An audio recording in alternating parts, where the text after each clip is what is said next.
Evangelho de João, capítulo 14. Nós vamos ler dos versículos 25 até 31. João 14, do 25 até o final deste capítulo, até o verso de número 31. Vamos dar continuidade ao nosso estudo sobre o discurso de despedida, o discurso que Jesus fala aos discípulos momentos antes de ir para a sua morte. João 14, 25 ao 31. Preste atenção à leitura da palavra de Deus, pois é a palavra do Deus vivo e todo-poderoso. Isto vos tenho dito, estando ainda convosco. Mas o Consolador, o Espírito Santo, a quem o Pai enviará em meu nome, esse vos ensinará todas as coisas e vos fará lembrar de tudo o que vos tenho dito. Deixo-vos a paz, a minha paz vos deixo. Não vou-la dou como dá o mundo. Não se turbe o vosso coração, nem se atemorize. Ouvistes que eu vos disse, vou e volto para junto de vós. Se me amasseis, alegrar-vos-íeis de que eu vá para o Pai, pois o Pai é maior do que eu. Disse-vos agora, antes que aconteça, para que quando acontecer vós creiais. Já não falarei muito convosco, porque aí vem o príncipe do mundo, e ele nada tem em mim. Contudo, assim procedo, para que o mundo saiba que eu amo o Pai, e que faço como o Pai me ordenou. Levantai-vos, vamos-nos daqui. Vamos orar. Senhor, nós te louvamos mais uma vez, porque o Senhor é digno do nosso louvor, de toda adoração. Mas nós te louvamos, agradecemos especialmente pela tua palavra, que é luz para as nossas vidas, que é lâmpada para os nossos caminhos. Senhor, ajude-nos a entender a tua palavra. Pelo teu Espírito nos dê o entendimento e nos transforme segundo a tua vontade. No nome de Jesus. Amém. Irmãos, vocês conhecem aquela brincadeira que algumas crianças brincam, que eu não sei o nome, eu chamo de quente ou frio, né? Aquela brincadeira que alguém esconde algo e a outra pessoa tem que procurar, e enquanto essa pessoa está procurando, o que escondeu diz, está quente, está quente, quando a pessoa chega perto do objeto. Ou está frio, frio, congelando, negativo a temperatura, quando a pessoa se afasta desse objeto. O que é engraçado ou legal nessa brincadeira, ou talvez frustrante, muitas vezes, é que a pessoa que está procurando, geralmente ela vai do muito quente para o muito frio. Ela passa em cima do objeto, ela quase toca no objeto e não vê, e não encontra esse objeto. Não encontrando, ela começa a procurar em outros lugares, e aí se esfria, esfria e esfria. De certo modo, os discípulos estavam agindo como uma pessoa procurando por um objeto que outro escondeu. É claro que aqui não há objeto, não há brincadeira, não há nada escondido. Mas a verdade que Jesus estava pregando, ensinando, estava bem diante dos discípulos. E mesmo assim, eles falhavam em enxergar, em encontrar essa verdade, em perceber o verdadeiro ensino de Jesus Cristo.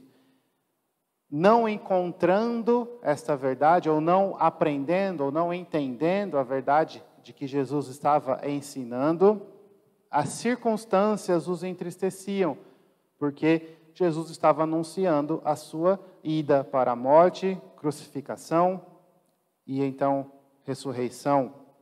Jesus estava se despedindo dos seus discípulos, mas a despedida de Jesus, a morte de Jesus, a ida de Jesus, como Jesus vem ensinando, e nós já vimos várias vezes em toda essa série de estudos, não era algo que deveria fazer os discípulos se entristecer, pois era o cumprimento da missão da salvação de Cristo Jesus, era exatamente aquilo que os discípulos precisavam, mas com uma pessoa que não encontra esse objeto, os discípulos não viam essa verdade e se entristeciam.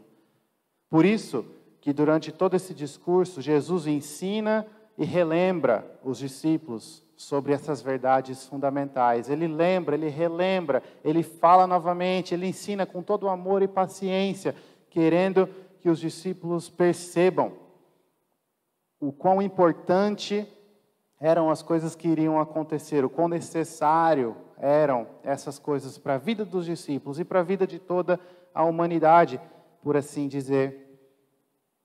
Jesus conforta os discípulos, Jesus consola os discípulos, porque os discípulos não conseguem ver, entender, aprender realmente a verdade de que Jesus estava ensinando. Nós já vimos que esse conforto vem através de promessas, e domingo passado nós vimos 3 promessas que Jesus deu para os discípulos, para os confortar, para os consolar, e essas promessas tinham a ver com o Espírito Santo, que Jesus derramaria sobre o seu povo assim que ele fosse elevado aos céus. Tendo confortado os discípulos com essas promessas, o texto continua e nós vemos, a partir do versículo 25, que Jesus relembra aos seus discípulos que a sua morte não os deixará sozinhos, e é motivo de alegria, pois significa a vitória de Cristo. Depois de prometer o Espírito Santo, as consolações, depois de afirmar que não os deixaria órfãos, Jesus continua o seu discurso, e no texto que nós temos diante de nós nessa noite, ele ensina especificamente que a sua morte não deixa os discípulos sozinhos. A sua morte é motivo de alegria para os discípulos, pois significa a vitória de Cristo. Preste atenção. Versículo 25 e 26, a morte de Cristo não os deixaria sozinhos. Novamente, Jesus está lembrando os discípulos essas coisas, essas verdades, pois ele já ensinou. Nós vimos domingo passado mesmo, verso 18, não vos deixarei órfãos, voltarei para vós outros, porque eu vivo, versículo 19, vós também vivereis. E não foi a primeira vez, a partir do capítulo 13, quando nós começamos a ver esse discurso de despedida, nós vemos que Jesus está ensinando, eu vou, mas voltarei. Eu vou para a casa de meu pai, onde há muitas moradas, mas vou preparar habitação, lugar, morada para vocês. E eu volto para buscá-los e levá-los comigo para a casa de meu pai. De novo, Jesus ensina, e Jesus fala, não os deixarei sozinhos. A minha ida, a minha partida, a minha morte não os deixará sozinhos. Veja, Jesus diz, isto vos tenho dito, estando ainda convosco. Isto o quê? Todas as coisas que Jesus já disse, é verdade, desde o começo do seu ministério, mas também e principalmente essas verdades que ele vem ensinando desde o começo do seu discurso de despedida. E isto vos tenho dito, estando ainda convosco. O que está implícito aqui é que ele não estará com os discípulos por muito mais tempo. A hora da sua ida, a hora da sua morte se aproxima. Então ele lembra os discípulos daquilo que ele já havia os ensinado. Isso vos disse, estando ainda convosco. Mas veja, não estarei por muito tempo, mas vocês não ficarão sozinhos. Verso 26, o Consolador, o Espírito Santo, a quem meu Pai enviará, em meu nome, esse vos ensinará todas as coisas e vos fará lembrar de tudo o que vos tenho dito. Jesus lembra os discípulos que ele está indo, mas também os lembra que eles não ficarão sozinhos. Eu disse essas coisas estando convosco, não estarei por muito tempo, mas o Espírito Santo, o Consolador, estará convosco. Irmãos, irmãs, se você crê em Jesus Cristo, você pode afirmar com toda certeza que você nunca está sozinho. Cristo não está fisicamente em seu corpo no meio de nós, mas está espiritualmente no meio do seu povo e individualmente dentro de cada um através do Espírito Santo. O cristão nunca está sozinho. O cristão está sempre com Jesus Cristo ao seu lado. O cristão sempre tem o Espírito Santo em seu coração, o Consolador, a quem o Pai enviou no nome de Jesus Cristo. O que isso significa? Obviamente, não existe cristão solitário. Talvez nós estejamos frios espiritualmente e não percebemos. Mas porque não percebemos, não significa que Deus nos abandonou. A promessa de Cristo é que o Espírito Consolador estará conosco. E essa promessa nunca será desfeita, nunca será quebrada. Deus é fiel e as suas promessas sempre se cumprem. Não há uma promessa sequer que não se cumpre. Todas as promessas de Deus se cumprem. Você, cristão, irmão e irmã, você tem o Espírito Consolador. Quando as circunstâncias tentarem te mostrar ou te convencer que você está sozinho, e muitas vezes parece que estamos sozinhos, no mundo contaminado pelo pecado, no mundo que é hostil ao Evangelho e aos cristãos, talvez dentro da sua própria casa, tenha pessoas que não conheçam a Cristo, isso te faz sentir solitário no seu próprio lar. Talvez as circunstâncias, assim como as circunstâncias dos discípulos, os entristeciam e os faziam pensar que eles estariam a sós, fazem o mesmo com você. Nesses momentos, lembre-se, Cristo cumpriu com a sua missão e enviou o seu Espírito, que habita no coração de cada um. Você nunca está sozinho. Os discípulos não estariam sozinhos. Mas o que o Espírito faz? Ele não é apenas uma companhia, ele não é apenas algo para te distrair. O Espírito não é uma forma de pet espiritual. Quando você está sozinho, você vai e arruma um gato, e aí você arruma outro gato, e aí você tem 15 gatos na sua casa para te manter companhia. O Espírito não faz esse papel. Não estamos falando simplesmente de alguém para te manter companhia. Estamos falando do Espírito Santo Consolador. Veja o que ele faz. Esse vos ensinará todas as coisas, e vos fará lembrar de tudo o que vos tenho dito. O Espírito Consolador, que está sempre conosco, que nunca nos abandona, é Ele que nos ensina todas as coisas. Como assim todas as coisas? Todas as coisas que a palavra de Deus revela, todas as coisas que Jesus Cristo anunciou, todas as coisas necessárias para que nós saibamos, para a nossa salvação. Em outras palavras, a palavra de Deus, a Bíblia, o Espírito Santo nos ensina. Não somente nos ensina, nos lembra tudo o que Jesus disse. Talvez já tenha acontecido com você. Você está em uma situação difícil e por algum motivo um versículo da palavra de Deus vem à sua mente. Você não estava pensando nisso, mas você se lembrou de um texto.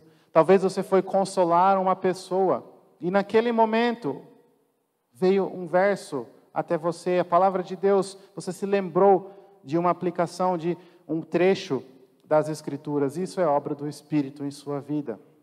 O Espírito Santo que ensina e que nos relembra. Ensina e nos relembra. Irmãos, o que isso significa? De forma bem prática, você pode entender a Bíblia. A Bíblia não é um livro que só o pastor entende. E vou ser sincero, muitas coisas eu não entendo ainda. A Bíblia é um livro para todos os crentes. Não importa o seu nível de escolaridade. Você não precisa ter tido 2 doutorados. Você não precisa estudar grego e hebraico. Nada contra, se você quiser, vá atrás. É bom saber as línguas originais, é ótimo. Mas você não precisa ser um doutor de teologia para entender a Bíblia.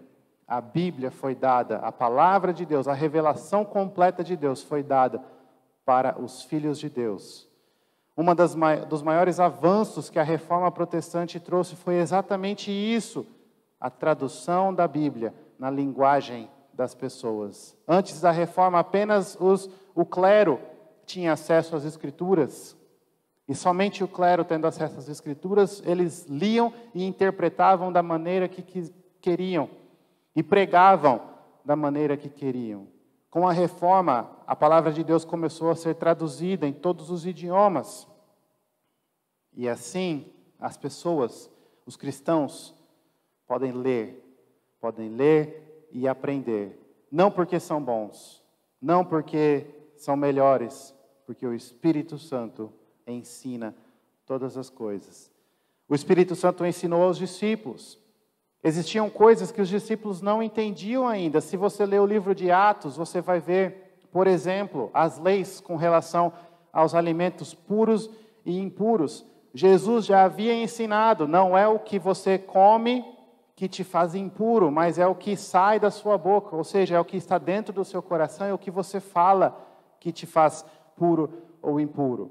Jesus já havia ensinado sobre isso. As leis com relação aos alimentos puros ou impuros serviram o seu propósito até Cristo Jesus. E Jesus então ensina que não é mais assim, não é mais o que você come que vai te purificar ou não, é o que está dentro do seu coração. Mas os discípulos não aprendem, não entendem. Se você ler o livro de Atos, você vai ver que Pedro tem uma visão e o Espírito Santo fala com ele e ele entende que o que Deus purificou, ninguém consegue fazer impuro. E ali então os discípulos entendem que as leis dos alimentos puros e impuros se cumpriram em Jesus Cristo. Veja, Cristo já havia anunciado, mas o Espírito ensinou aos discípulos depois da ida de Cristo aos céus. Isso é só um exemplo. A inclusão dos gentios no povo de Deus e muitas outras coisas que Jesus havia pregado, os discípulos aprenderam depois que o Espírito veio até eles. Irmãos, o Espírito agiu e continua agindo. Você consegue ler e aprender e entender a palavra de Deus. Não deixe ninguém te dizer, não lê, você não vai entender. Desiste, você não vai conseguir. Não, leia. Leia que você entende. Mas saiba, é o Espírito que te ensina. Então leia dependendo do Espírito. Ore e rogue a Deus que o Espírito te ensine todas as coisas que Deus revelou. Peça, Senhor Deus, pelo teu Espírito, me ajude a entender, abra os meus olhos, me dê entendimento. E continue a ler. De maneira prática, você deve ler a Bíblia todos os dias. Todos os dias. E quando você chegar em um livro ou outro que talvez seja um pouco mais difícil de se entender, não desanime. Continue a sua leitura. Talvez você ache que não está entendendo, mas com o tempo você vai perceber que a primeira vez que você leu aquilo foi muito difícil. A segunda vez já não foi tanto. A terceira vez já até parece que você consegue entender. A quarta vez você começa a tirar lições daquele texto. E assim por diante, porque o Espírito Santo nos ensina tudo o que nós precisamos. Leia as Escrituras. Se você acha que o Espírito não te lembra, ou se o exemplo que eu dei há alguns minutos nunca aconteceu com você, e você acha, olha, nunca aconteceu do Espírito me lembrar de um texto em um momento que eu precisei. Talvez é porque você não tenha aprendido esse texto ainda. Como que o Espírito vai te lembrar de algo que você nunca leu? Leia as Escrituras. Esteja na palavra de Deus diariamente, todos os dias. Comece o seu dia na presença de Deus, lendo as Santas Escrituras. O Salmo 119, que nós vamos ler no decorrer dos nossos cultos, nos ensina a respeito do quão preciosas são as leis de Deus. E ali as leis de Deus são um sinônimo para a palavra de Deus. Era a palavra que o salmista tinha em sua época, as leis, os livros de Moisés, os livros das leis, os preceitos, os mandamentos, todas essas palavras são sinônimos das Escrituras. Nós temos o privilégio de ter toda a Escritura. Tudo que nós precisamos saber para a nossa salvação já foi revelado. E nós temos o Espírito que nos ensina. O Espírito Consolador que está sempre conosco, nos ensinando e nos lembrando. Irmãos, a morte de Cristo não deixou os discípulos sozinhos, porque Ele rogou ao Pai pelo Espírito, e o Pai enviou o Espírito Santo, que ensina e lembra todas as coisas. Mas veja, A morte de Cristo, além de não deixar os discípulos sozinhos, de certa forma é motivo de alegria. Olha o que Jesus diz a partir do versículo 27. Deixo-vos a paz, a minha paz vos dou, não vou-la dou como a dá o mundo. Não se turbe o vosso coração, nem se atemorize. Ouviste o que eu vos disse, vou e volto para junto de vós. Se me amasseis, alegrar-vos-íeis de que eu vá para o Pai, pois o Pai é maior do que eu. Jesus diz, deixo-vos a paz, a minha paz vos dou. Não se turbe o vosso coração, nem se atemorize. Cristo está indo. Ele não estaria mais no meio dos discípulos, é verdade. Mas o que ele diz para os discípulos fazer é, não se entristeça, não tenha medo, se alegrem, se alegrem. Se me amassem, alegrar-vos-íeis de que eu vá para o Pai. Se me amassem, ficariam contentes que eu vá para o Pai. Eu vou, mas eu deixo o Espírito e eu deixo a minha paz. Primeira coisa que nós precisamos entender aqui é o que é essa paz. É a paz de Deus, a paz de Jesus Cristo, a paz que passa todo o entendimento, como o apóstolo Paulo vai descrever. O que é essa paz? Jesus contrasta ela com a paz que o mundo tenta dar e não pode ou não consegue. Não pode e não consegue por quê? Porque o mundo não tem paz para te dar. Você pode viver em busca da paz. Só existe um lugar onde você vai encontrar essa paz, e é em Jesus Cristo. O mundo te oferece distrações. O mundo te oferece coisas que vão tirar a sua mente da realidade. Mas essas coisas passam. Só em Cristo Jesus existe paz verdadeira, plena, que não acaba. A paz de Deus. Essa paz vem do fato de que em Jesus Cristo, em primeiro lugar, os nossos pecados foram perdoados. Aquilo que nos faz inimigos de Deus foi resolvido. Somos filhos de Deus. Mas essa paz também se aplica no sentido de tranquilidade, calma, temperamento. Os cristãos têm paz em Jesus Cristo. Por isso que Jesus ordena, não se turbe o vosso coração, não se deixe atemorizar. Não tenha medo, não se entristeça. Não deixe o seu coração perturbado. Não permita que as circunstâncias perturbem a sua paz, tire a sua paz. Porque a sua paz é a minha paz, é a paz que eu dou, é a paz verdadeira, plena, que não passa. Tendo essa paz, por que nos permitimos perturbar o coração? Por que tememos? Do que temos medo? Se você tem a paz de Cristo, do que você tem medo? Por quê? Pense a respeito disso. Irmãos, preste atenção. Jesus em momento nenhum diz para os discípulos, vocês vão viver uma vida sem problemas, por isso vocês têm paz. Em momento nenhum Jesus diz, olha, vocês serão imunes às perseguições, ao sofrimento, à dor. Vocês, por terem minha paz, viverão uma vida de um mar de rosas. Terão todo o dinheiro que precisam, terão toda a estabilidade que precisam, saúde durante toda a sua vida, milagres, poder, status, os seus vizinhos vão te amar. Você pode procurar na Bíblia, você nunca vai achar essas afirmações. Você vai encontrar essas afirmações da boca de muitas pessoas que se dizem pregar o Evangelho, mas não na Bíblia. O que nós encontramos na Bíblia é o seguinte, no mundo tereis aflições. Sofrereis por minha causa.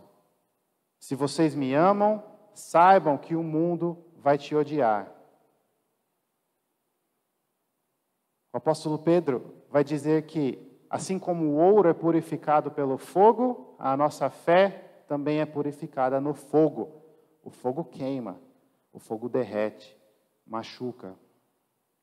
O que a Bíblia ensina é que nós vamos viver no mundo, o mundo que é cheio de sofrimento, por causa do pecado, por causa do nosso pecado, por causa do pecado original de Adão e Eva, mas por causa da nossa própria rebeldia, da rebeldia das pessoas. O mundo pecador que sofre as consequências do pecado. Nós não fomos tirados do mundo, nós não fomos chamados para viver numa montanha isolada do mundo. Jesus disse: não peço que os tireis do mundo, mas os proteja do mundo. E mesmo assim, neste mundo que há morte, doença, crianças recém-nascidas em UTI, sofrimento, câncer, perseguição, dores físicas, dificuldades financeiras, medos, ansiedades, coisas que atribulam a mente, que tiram o sossego. E eu poderia continuar 10 minutos listando problemas e dificuldades que encontram a vida de todas as pessoas. É neste mundo que ainda assim temos paz. Perceba, não é paz sem as dores, mas é entendendo que todas essas dores, todo esse sofrimento, não é nada se comparado ao que Cristo fez por nós, e não consegue diminuir a paz que Deus nos dá. Por isso que essa paz passa ao entendimento. Se você não conhece a Cristo Jesus ainda, o que eu estou falando aqui parece loucura. Você deve estar pensando: esse pastor é maluco, alienado, vive num mundo de fantasia. Como pode as pessoas terem paz no mundo do jeito que está nos dias de hoje? E eu digo: passa o entendimento. É a paz de Cristo Jesus.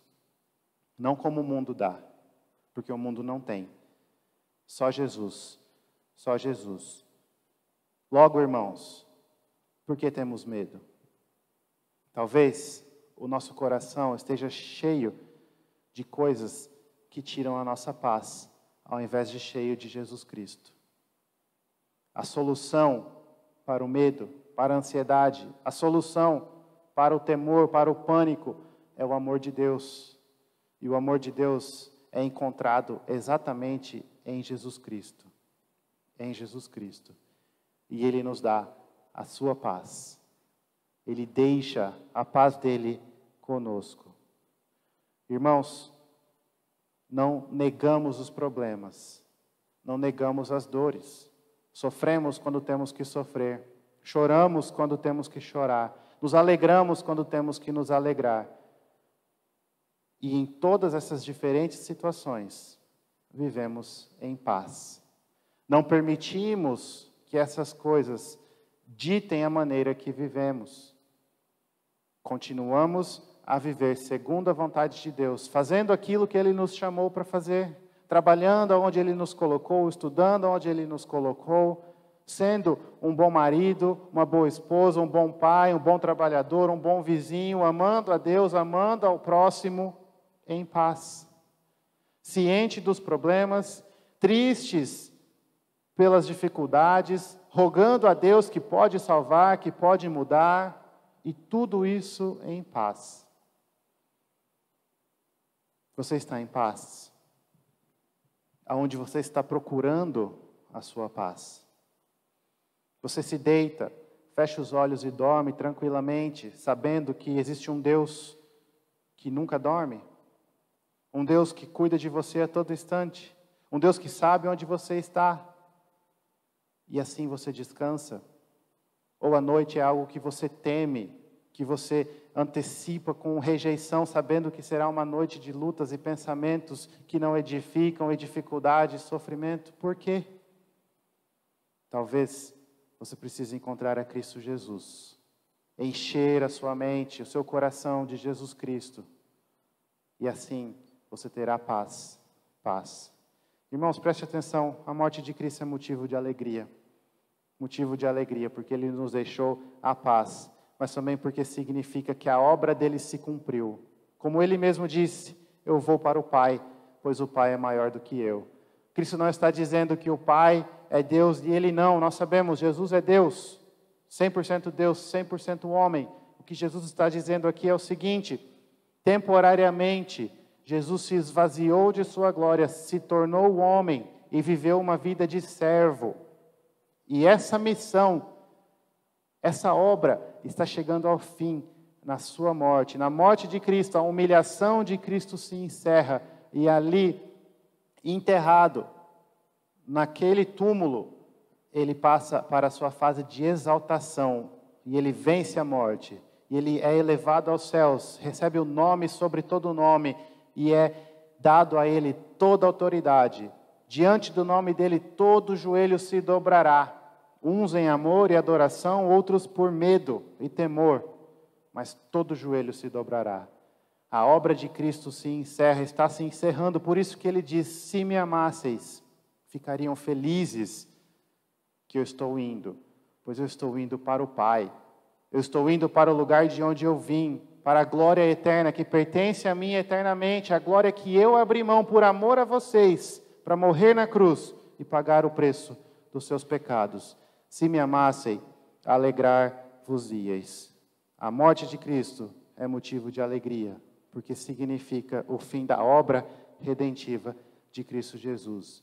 Está consumado, ele disse, ali na cruz. Irmãos, Jesus lembra os discípulos que eles não ficariam sozinhos, eles têm o Espírito. Jesus ensina os discípulos que devem se alegrar em sua morte, porque ele deixa a paz dele e ele está voltando para o Pai. Mas em último lugar, Jesus mostra que a sua morte é, na verdade, a sua vitória. A sua morte significa a sua vitória. Preste atenção. No verso 29, Jesus disse: disse-vos agora, antes que aconteça, para que quando acontecer, vós creiais. Jesus está mostrando, preste atenção, discípulos. Eu já avisei o que vai acontecer e eu estou avisando de novo. E olha, eu estou falando novamente enquanto estou com vocês, para quando eu não estiver mais. E o que eu estou falando acontecer, vocês se lembrem que foi anunciado, que foi profetizado, que foi avisado, que vocês estejam preparados para essa hora, porque eu avisei antes, e que a fé de vocês aumente, se fortaleça, que vocês finalmente encontrem a verdade que eu estou ensinando, e vocês não conseguem perceber. Isto vos disse agora, antes que aconteça, para que quando acontecer, vocês creiam, vocês creiam. E Jesus continua: já não falarei muito convosco. Não significa que o discurso de despedida está encerrando, nós vamos até o capítulo 17 ainda. O que significa é, Jesus está anunciando que o inimigo está vindo, Satanás, o diabo, está vindo através de Judas para levar Cristo para a sua morte. Então ele diz: olha, já não falarei muito convosco, nosso tempo junto está acabando, porque aí vem o príncipe do mundo. O ataque final, o ataque talvez com todas as forças, estava vindo.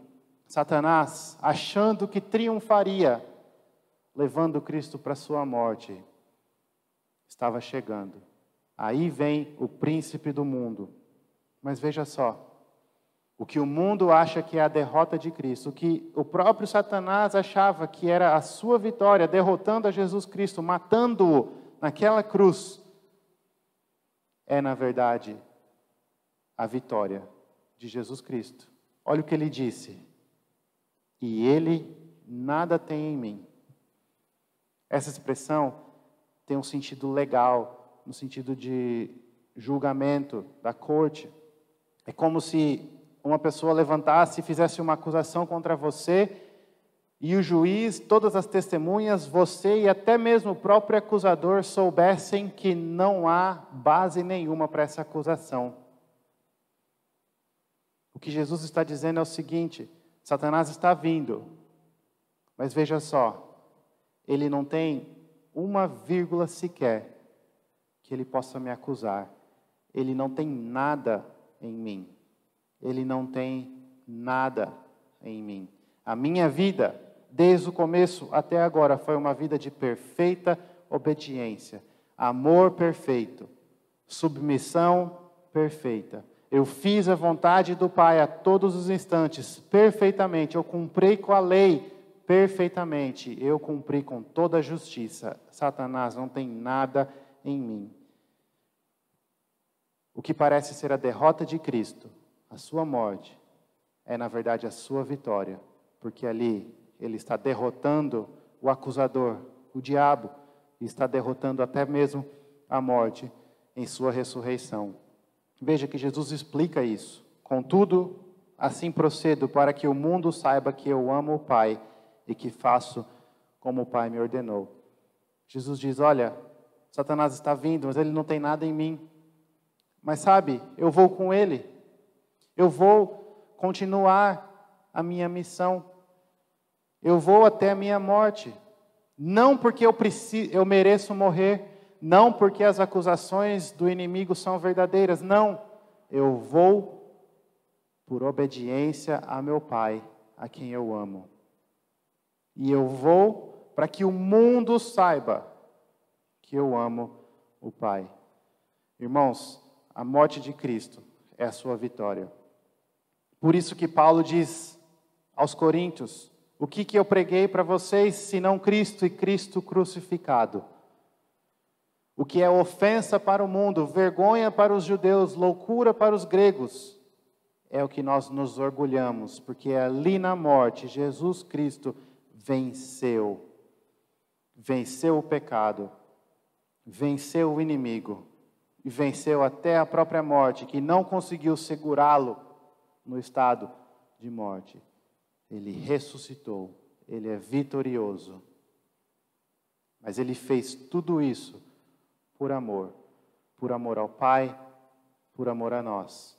E como que ele evidencia o seu amor ao Pai? Através da obediência. Através da obediência. Semana passada nós falamos sobre o nosso amor a Deus, o nosso amor por Cristo, que deve ser evidenciado em obediência.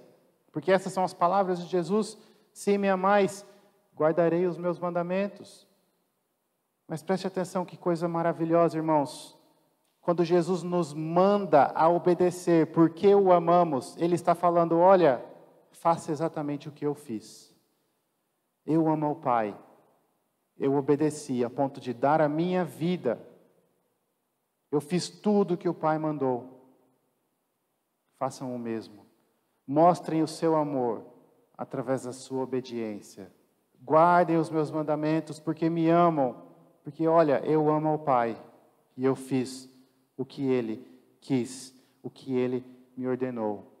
Todo mundo sabe, todo mundo deve saber do amor do Filho pelo Pai através da sua obediência. Irmãos, a morte de Cristo é a sua vitória. É o cumprimento final da sua obediência. É o fato que nós nos orgulhamos, é a nossa esperança. É a nossa esperança. Nós vivemos em uma vida em que o mundo nos acusa e o próprio Satanás nos acusa. A nossa consciência nos acusa. E ao contrário de Cristo, nós não podemos dizer, Ele não tem nada em mim. De fato, o inimigo tem tudo contra nós. Todos os motivos para nos acusar. Porque nós pecamos. Os nossos pensamentos são pecaminosos. Os nossos desejos, as nossas intenções são manchadas pelo pecado. Aquilo que nós tentamos fazer de melhor ainda assim é sujo, porque é feito por servos pecadores miseráveis que merecem a ira de Deus. Mas graças a Deus que o Filho Jesus cumpriu com toda a justiça. E lá na cruz, na sua vitória, os nossos pecados são transferidos para Ele. E a justiça dEle, aquilo que faz Ele dizer, Satanás não tem nada em mim. A justiça perfeita é transferida para nós. E Deus nos vê como justos, limpos, retos diante dEle, pela justiça de Cristo Jesus. Preste atenção, irmão, se você está em Cristo hoje, você pode olhar para os acusadores, para o inimigo, para a sua consciência, para o mundo, para os seus vizinhos que te chamam de hipócrita e dizer, olha, eu sou um pecador, mas Cristo Jesus é a minha justiça. E por causa dele, ninguém tem nada em mim, porque eu estou em Cristo Jesus. Por isso que Paulo vai dizer lá em Romanos 8:33, quem intentará acusação contra os eleitos de Deus? É Deus quem justifica. É Deus quem justifica. Se você está em Cristo Jesus hoje, você pode ter a certeza de que seus pecados são perdoados. E o inimigo não tem base para te acusar em nada, por causa da justiça de Jesus Cristo. A morte de Cristo é sua vitória, é a nossa alegria, é o cumprimento da nossa salvação. É exatamente o que nós precisamos, é a demonstração máxima do amor de Deus. Queridos, não permita que o mundo, que as circunstâncias tirem a sua paz. Lembre-se do que Cristo fez por você, e que hoje, se você está em Cristo, você tem paz, você tem conforto, você é justo, você é amado pelo Pai. O mundo vive em busca de algo também. Nós começamos a nossa meditação falando daquela brincadeira quente ou frio. E os discípulos não percebiam a verdade. Mas talvez essa brincadeira retrate ainda melhor o mundo que nós vivemos. Todos buscam a chamada felicidade, paz, tranquilidade. Tudo que todos querem é ser feliz. Eu só quero ser feliz. Eu só quero a felicidade. Eu só quero uma vida tranquila, paz. Não quero problemas, não quero dificuldade. E o mundo é, na verdade, uma pessoa brincando de quente ou frio que busca essa felicidade em todos os lugares. Nas drogas, nas bebidas. Nos dias de hoje, nos meios de entretenimento, onde nós não conseguimos ficar um minuto com a cabeça vazia. Ou estamos com o celular, ou com a TV, ou com a série, ou com o computador. O tempo todo buscando distrações, entretenimento, buscando essa paz, buscando felicidade. Quando não é isso, é o trabalho. Vou trabalhar porque trabalhando eu tenho paz, eu me encontro, eu me sinto realizado. Quando não é o trabalho, é a família. Vou cuidar da minha família porque os meus filhos são minha paz. Meu marido, esse homem perfeito é minha paz. Quando não são essas coisas, são o estudo. Talvez seja a realização pessoal, talvez seja a caridade. Eu vou ajudar as pessoas porque assim eu tenho paz. E vou dar o meu dinheiro, dar o meu tempo e ajudar. Irmãos, só há um lugar onde se encontra paz. Jesus Cristo. Jesus Cristo. E a boa notícia é que os que vêm até Ele, Ele recebe de braços abertos, com perdão, reconciliação e paz. A paz de Cristo.